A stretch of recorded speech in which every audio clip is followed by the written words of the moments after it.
Today is a historic moment. We are opening a new chapter in our relations on trade, on security, on people-to-people ties. India has risen, and Europe is truly glad about it. Because when India succeeds, the world is more stable, more prosperous, and more secure. And we all benefit. And let me start with trade.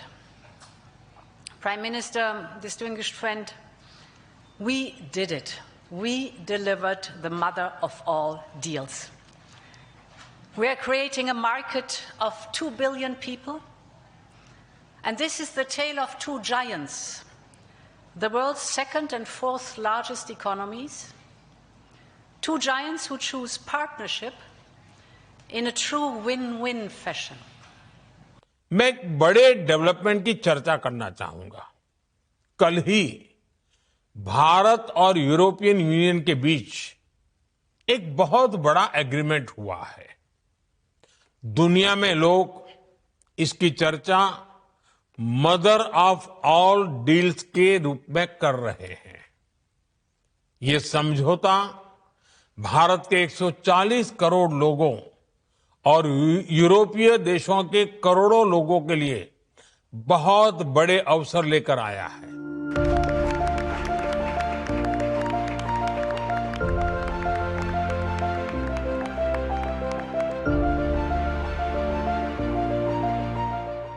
India and the European Union signed the historic Free Trade Agreement or FTA deal on Tuesday. The Indian government sealed the mother of all deals, FTA pact, with visiting European Commission President Ursula von der Leyen and European Council President Antonio Costa. The documents were signed in the presence of Prime Minister Narendra Modi, Ursula von der Leyen, and President of the European Council. After signing the documents, PM Modi, Leyen and Costa issued a joint statement. Hailing the India-EU FTA deal, PM Modi said two major democratic powers are adding a decisive chapter in their relationship. He also thanked both the European Union dignitaries for taking part in Republic Day celebrations. Both the countries are expected to immensely benefit from the FTA deal as India and the EU account for 25% of the global economy. They make up 30% of the world's population. In 2024, EU's total imports of goods stood at $6.9 trillion, while EU services imports were $2.9 trillion. India's total goods imports were around $750 billion in 2024. India and European Union jointly account for 11 to 12% of global trade. The Commerce Ministry officials said that tariffs in European Union are expected to go down to zero for labor-intensive goods, including marine sector that currently faces up to 26%, leather and footwear up to 17%, chemical up to 12.8%, plastics and rubber up to 6.5%, textile and apparel up to 12%, gems and jewelry up to 4%, toys up to 4%, and sports goods up to 4.7%. The EU, in a statement, said that the duty on European motor vehicles have been reduced from 110% to 10%, and the quota has been set at 250,000 units. The EU said that tariffs on wine under the trade deal have been reduced from 150% to 20% for the premium range and 30% for the medium range. For spirits, the duty for the EU has been reduced from 150% to 40%, and for beer from 110% to 50%.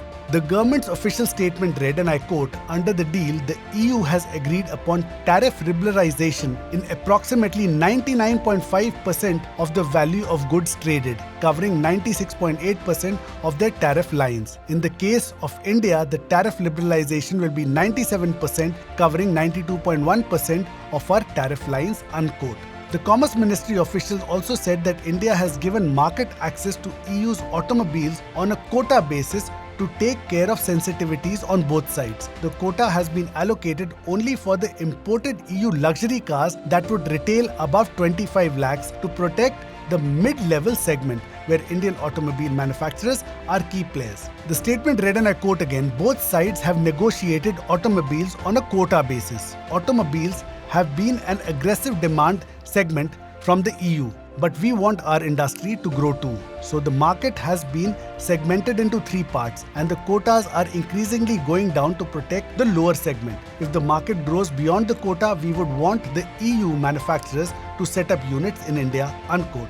However, the officials clarified that the quotas for electric vehicles will only come into effect in the 5th year as EV manufacturers from India are growing.